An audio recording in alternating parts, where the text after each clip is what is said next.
Good day, guys. So, we will just continue what we had left last time.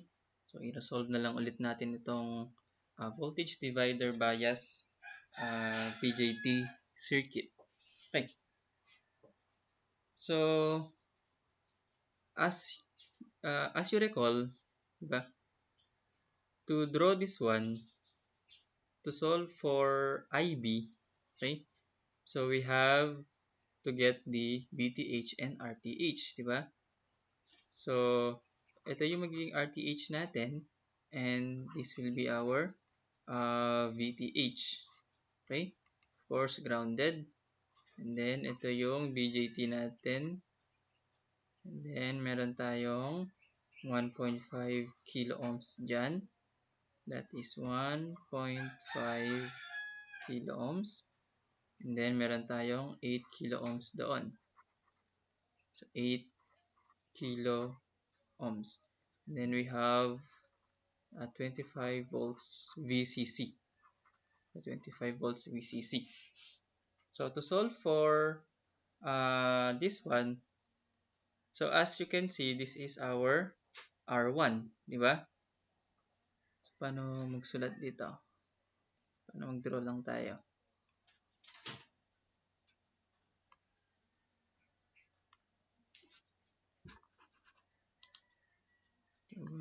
Ba't di lumalabas yung draw?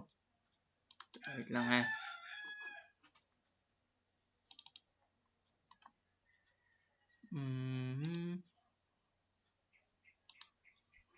Ayun. Draw. Okay?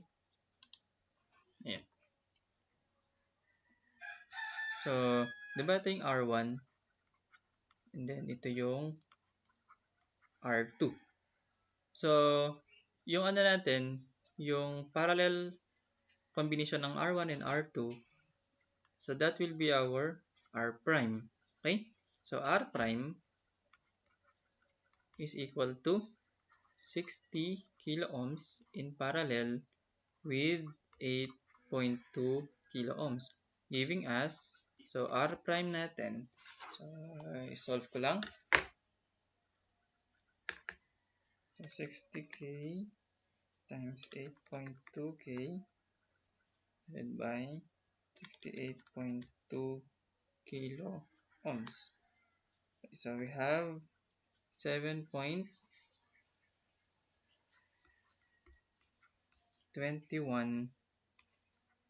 kilo ohms. And for the voltage V here, okay, so V is equal to, so mag-voltage divider na lang kayo. That is 25 volts. 25 volts. Then, what is the voltage here? So, yan yung V na kino-compute natin. Okay? So, we have 8.2 kilo divided by the total. So, we have 68.2 kilo ohms. So, ang voltage V is equal to 25 times 8.2k divided by 68.2 kilo ohms. So, meron tayong 3.01. 3.01 volts. So, knowing these values, okay na yan, na-solve na natin, di ba? So, we can solve for the IB here, di ba? So, by applying KVL, so we have negative V, which is 3.01 volts plus IB times R prime, which is 7.21k plus 0.7, okay, and then plus IE times 1.5 kilo ohms equals 0. But take note that IE equals beta plus 1 IB. Okay, so do the substitution and then solve for IB. So for IB, we have negative 3.01 plus 7.21k for x plus 0.7 plus beta natin is 50 plus 1. So we have 51 times 1.5k for x equals 0. Okay, so ang IB natin is equal to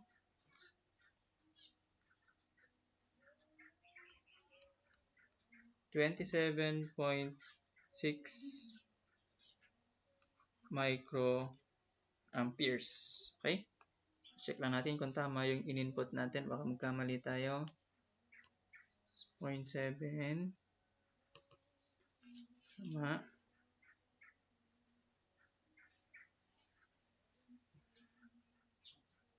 Mm-hmm.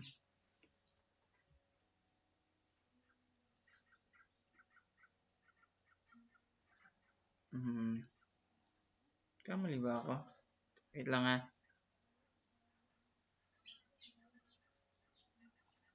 0.7 plus 51 times 1.5k alpha x equals 0. Okay, so tama lang tayo. 27.6 microamperes.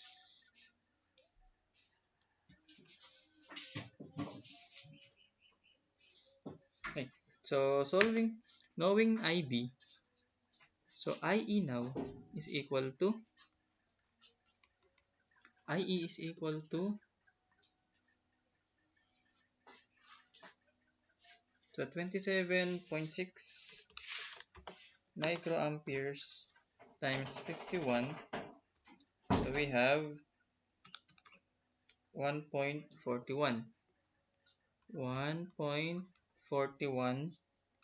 milliamperes. Okay, so knowing the value of IE, so we can solve for the value of RE. So we have 26 millivolts divided by IE. So RE is equal to 26 millivolts divided by 1.41 milli. So we have 18.44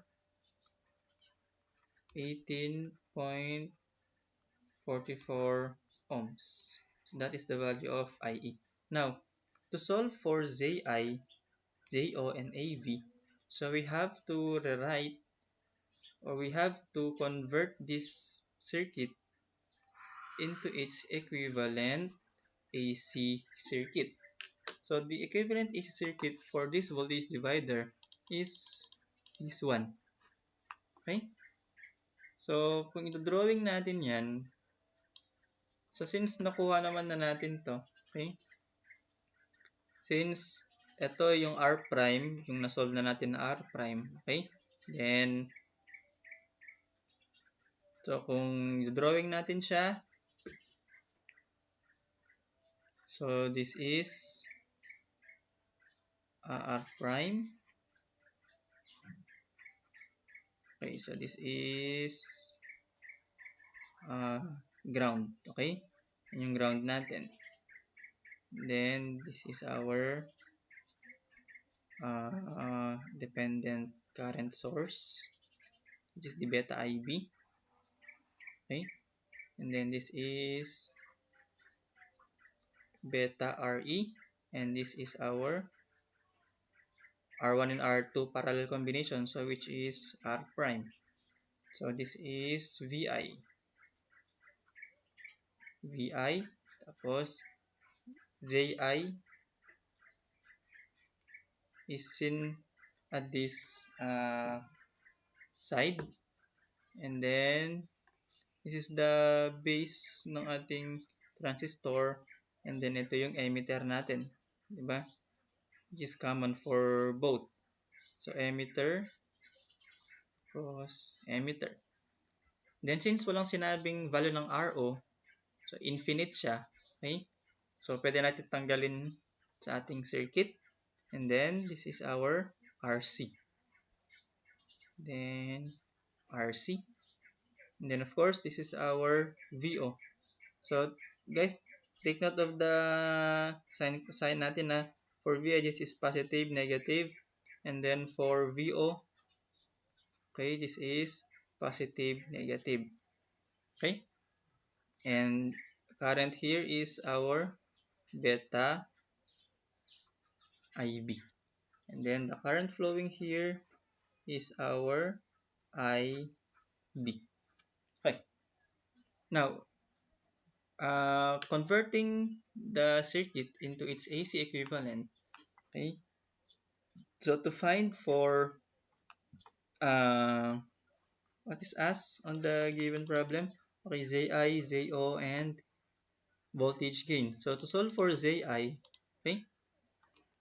So Zi is the parallel combination of R prime and beta Re. Okay. So if you want to use approximation, so okay lang. Pero kung gusto niyo mas accurate na sagot, you can use the exact values. Okay? So, solving for Zi, di ba? That is R prime in parallel with beta Re. So, Zi, so since na-solve na natin yung R prime which is 7.21 kilo ohms, so 7.21 kilo ohms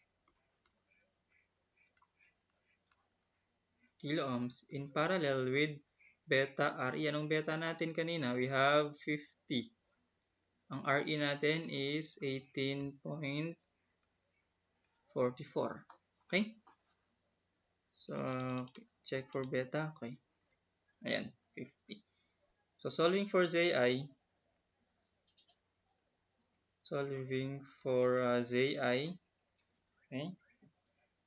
So, 7.21 kilo times 50 times 18.44 divided by 7.21k plus 50 times 18.44. And so we have 817.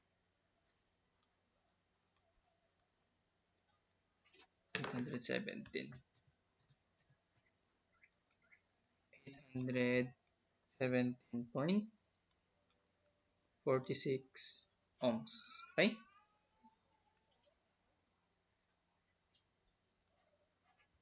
Okay. So that is our Zi. Okay? And then to solve for Zo, so Zo, as you can see in this AC equivalent, ang Zo natin, Zo is just equal to Rc. Zo is just equal to Rc, which is equal to 8 kilo ohms. Okay, so that is our Zo. Now, to solve for voltage gain, okay, take note that voltage gain is equal to output voltage divided by input voltage. Now, solving for VO, di ba ang VO natin? Since ang direction ng ating current is from this direction, di ba? Kumbaga ang beta, since single loop lang ito, so meaning ang dumadaloy dito, so sundan na lang din natin yung direction niya. So that is also our beta IB. So 'di ba sa sign convention natin kung ano yung papasukan ng kuryente sa resistor, yun yung positive, 'di ba? So meaning ito yung positive, ito yung negative. But in measuring the voltage VO, Di ba? And dito natin nilalagay yung positive probe, kumbaga tester, di ba? Ito yung negative. So, ang mababasa niya is a negative VO. So AV natin is negative VO divided by VI. Take note guys that this one, R prime and beta RE, are in parallel. So meaning, if this is JI, so meaning this is also VI. So kung VI yan, ito ay VI din. Since we know the current here IB, so VI, okay, yan. So VI is equal to, by using Ohm's law, voltage is equal to current times the resistor, di ba? So, ang current natin is IB times the resistor. Ano yung resistor doon? We have the beta RE.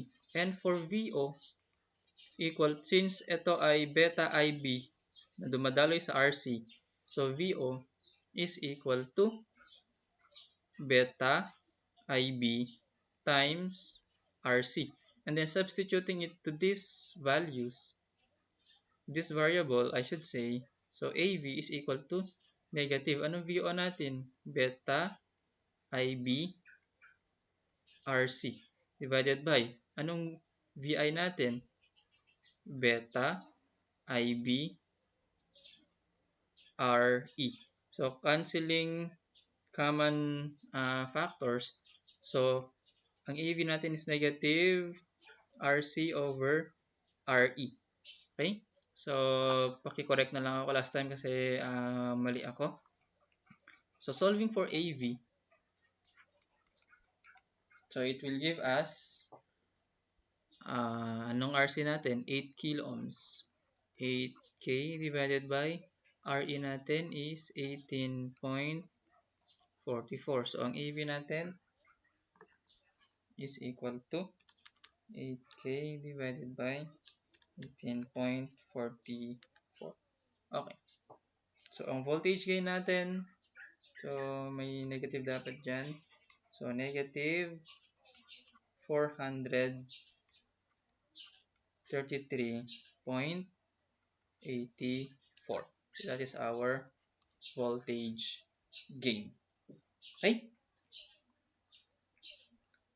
And then, so, additional na lang, to solve for AI or the current gain, okay? So, ang current gain, so itong V is voltage, okay? So, ang gain natin denoted by A, okay? So, kapag ka AI naman, okay, that is the current gain. So, ang current gain naman is equal to output current divided by the input current. So, as you can see on the left side, okay? So, ito yung IO natin.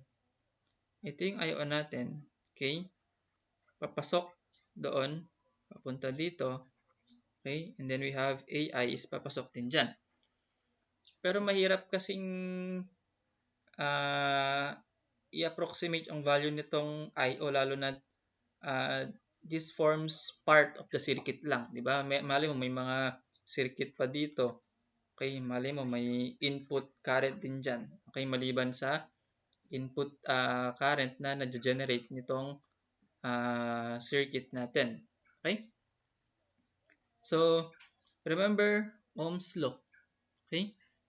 So, that is the current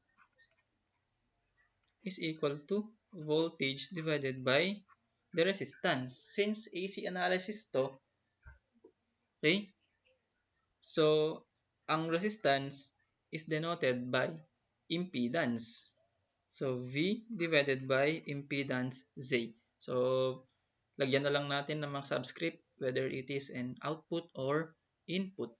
Okay, so for output, okay, so we have VO divided by ZO. Okay, and for the input, II, so we have, of course, VI divided by ZI. In substituting these variables into this current gain, ang IO natin is VO divided by ZO divided by II natin is VI divided by ZI. So, arranging our variables, di ba? So, VO divided by ZO times. Kapag inayos natin to, di ba kukunin natin ang reciprocal? So, we have ZI divided by VI. But, tignan mo to, VO over VI is just our voltage gain. Diba? So, therefore, since from this specific circuit, so we have negative AV. Diba? Negative AV times ZI divided by ZO. So, knowing AV natin, okay?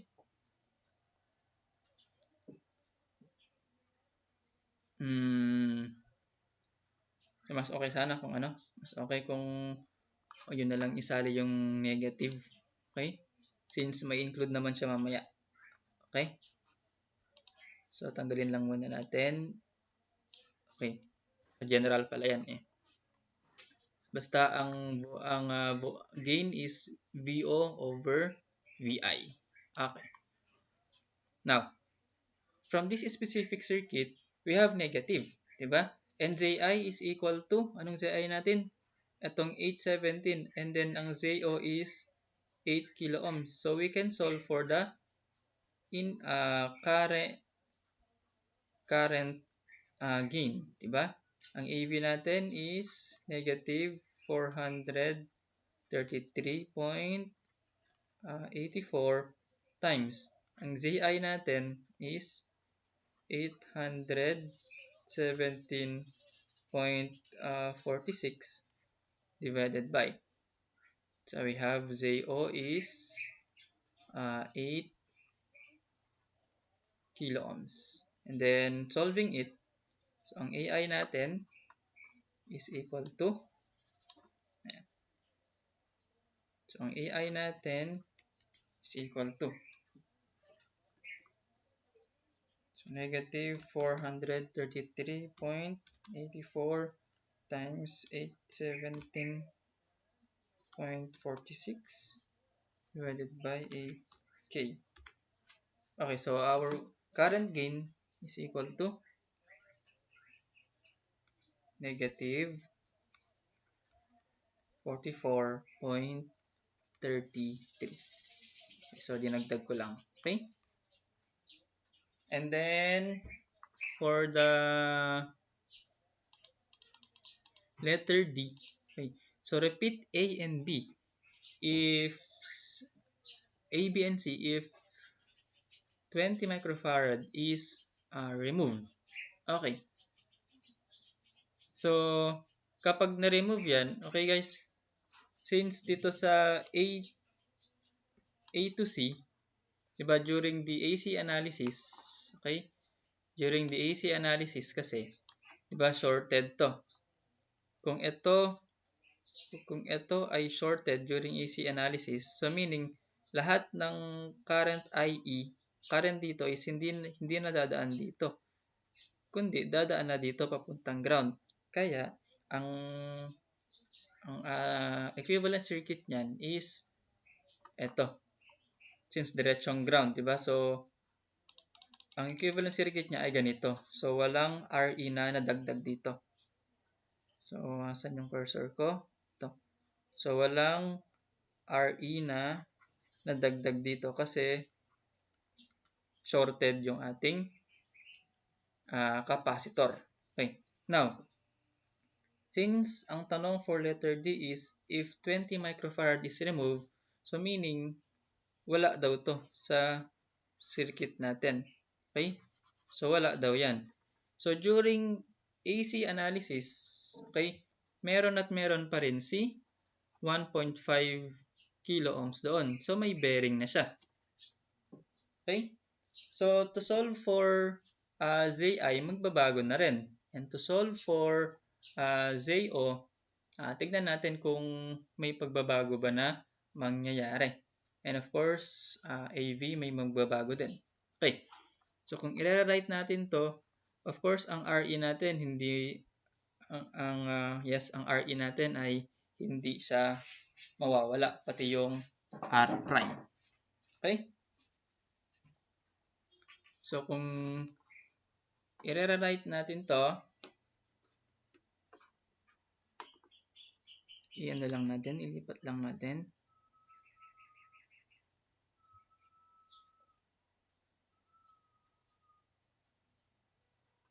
Okay. So, lang natin to. Ibig ayaw.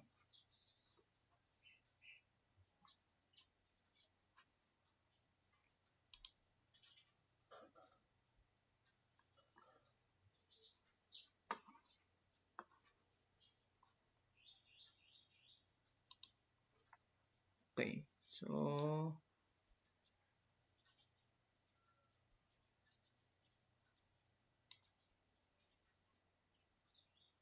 teka lang. Then, punta tayo rito.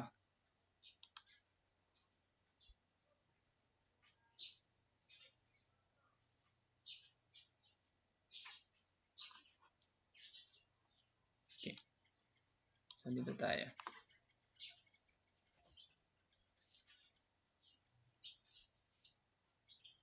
Ayan. Okay, para makita natin yung difference. Okay? Ayan. Note that the question is if this capacitor was removed. Okay? So, ang magiging AC equivalent circuit natin, okay? So, for that specific question, so magiging ganito po. So, i-retain natin siya.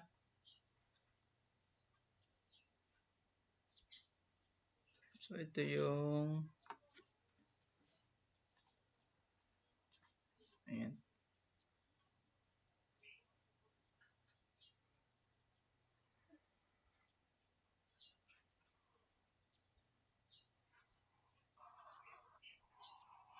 Ayan. So, ito na yung magiging RE natin. Okay? And ito yung ground. Okay. Then, ito yung R prime natin. This R prime. Then, positive, negative, VI. And then, that is our input current. Okay, and then ito is our beta RE. And then this is our RE. Then we have the dependent source here, that is the beta IB. And of course, meron tayong RC dito. Okay. And then knowing that since ito yung emitter, di ba? Emitter, this is the emitter, this is the base, this is the collector. So the current flowing here is IB. Okay? And then for emitter, so we have IE.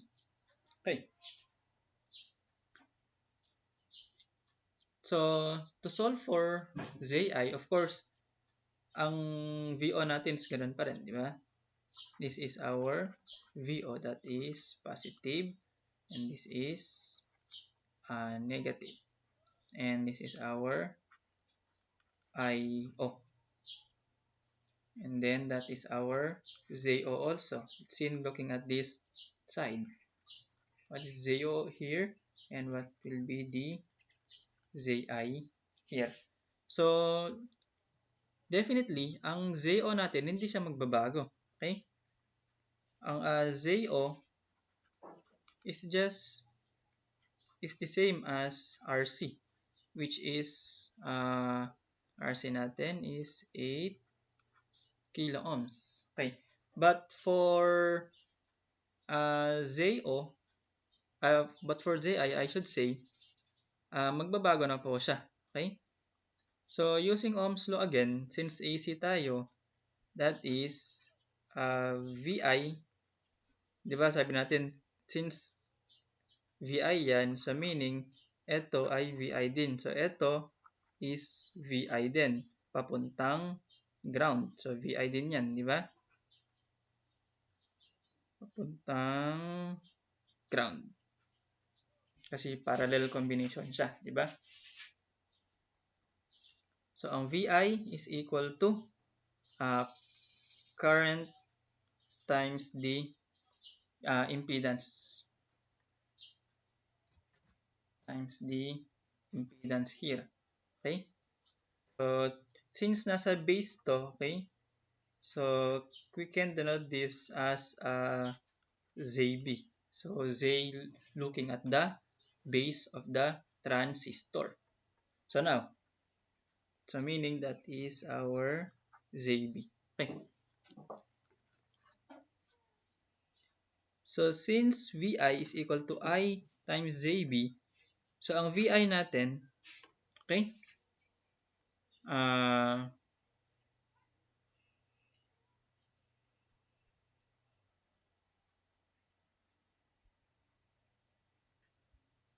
so ang ZB natin, ito na tayo, kinukuha natin yung ZI. Okay. So, ang VI natin is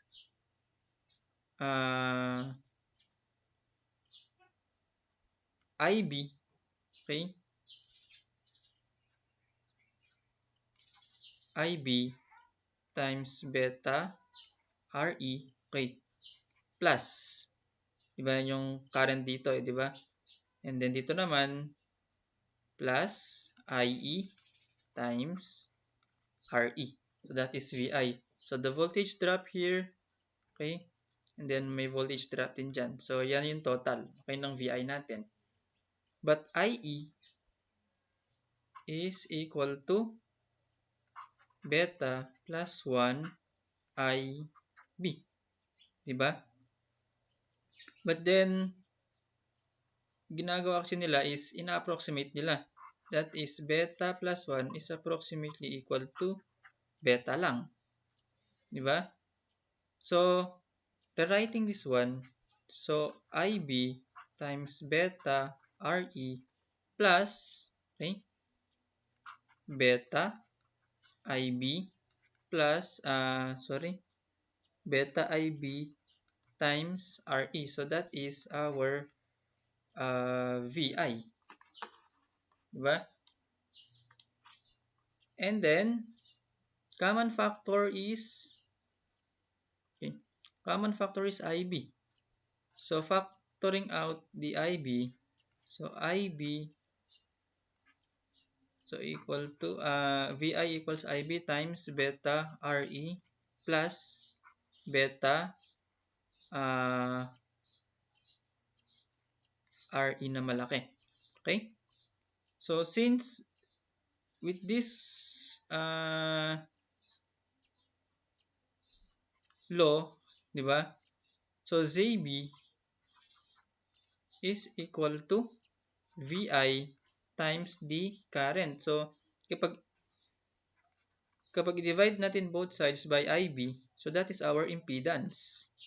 Di ba? But say, IB equals beta RE plus beta RE na malaki. So, that is our ZB. Now, to solve for ZI, di ba? Yung ZI natin,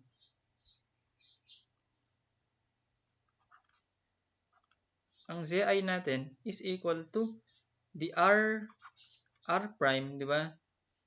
R prime to, di ba? R prime in parallel with ZB. R prime in parallel with ZB. So, solving this one, okay, since R prime nakuha naman na natin, so ang ZB, solve na natin ang ZB natin. So, yung sulat ko. is beta RE. Beta is 51. RE is 18.44 plus 50 times anong RE natin? Anong RE natin na malaki? Ayun, 1.5 kilo ohms. 1.5 kilo ohms. Okay. So, sulat na lang natin dito. We have 50 times RE is 18.44 plus beta 50 times 1.5 kilo. So, ang ZB natin is equal to 75.94. 75.94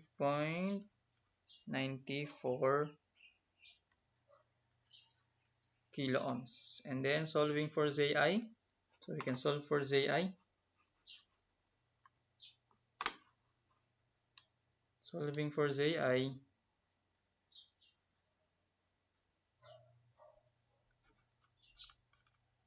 Zi is R prime. Ang R prime natin is 7.21 kilo in parallel with ZB, which is 75.94 kilo. And then by using your calculator, so 7.21k times 75.94k divided by 7.21k plus 75.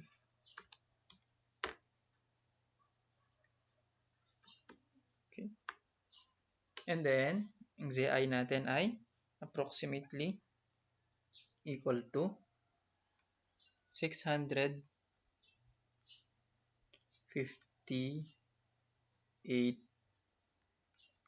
kilo ohms. So that is our ZI.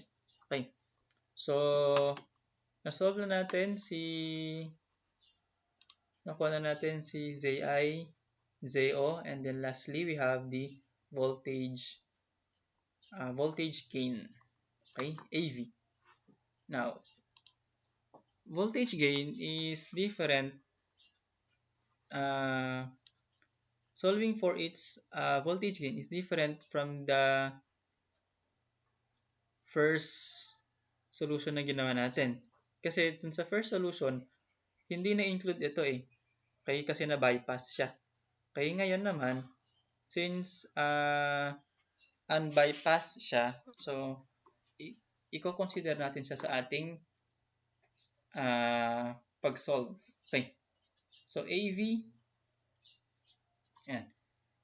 So, for AV is equal to negative VO divided by VI. Okay? So, ang VO natin is ganun din. Diba? Ang VO natin is negative beta IB times RC divided by ang VI natin, di ba na ano natin ito? Ang VI natin is ito. Na-derive natin dito. Okay? IB times beta RE plus beta RE na malaki. Okay? So, cancel out IB, and then since beta is common to both terms naman, so we can cancel it out also. Cancel, cancel, cancel. So, therefore, ang AV natin kapag kasali ang RE, the emitter resistor, we have negative RC divided by RE na maliit plus RE na malaki.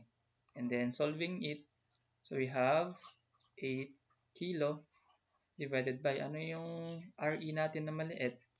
So we have 18.44 plus 1.5 kilo ohms equal to 1.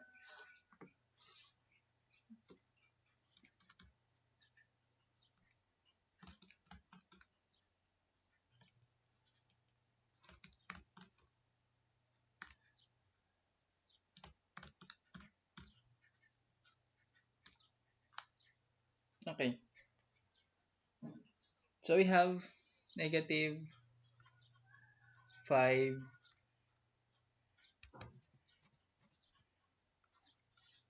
negative 5.27. But may mga approximations din na nangyayari since RE, okay, is greater, much greater than RE na maliit, okay? So ang ginagawa nila is yung RE plus RE na malaki is approximately equal to RE na malaki kasi 1,000, di ba? Kasi nasa kilo ohms to eh, di ba? Ito naman is nasa ohms lang. Di ba? So, kumbaga, ina-approximate nila na maliit lang yung effect niya. So, kung i-compare natin dito, let's see if may konti lang discrepancy niya, okay? So, negative RC if the approximations was used. RC lang pala yan. Divided by RE. So, negative 8 kilo divided by 1.5 kilo. So, 8 kilo divided by 1.5 k. Okay, so we have 5 negative 5.33. Okay, so maliit lang yung difference. Okay? So, that is for voltage divider circuit. Okay? So, if you have questions, guys, okay, feel free to ask. Okay? So, kaya ko pinapasulat sa inyo yung AC equivalent niya kasi as much as you write, okay, and then medyo naiintindihan nyo na rin kung paano nga ba i-convert itong circuit na to into its AC equivalent. Okay? So, magtanong lang kayo sa ano ha? Sa GC natin. Okay?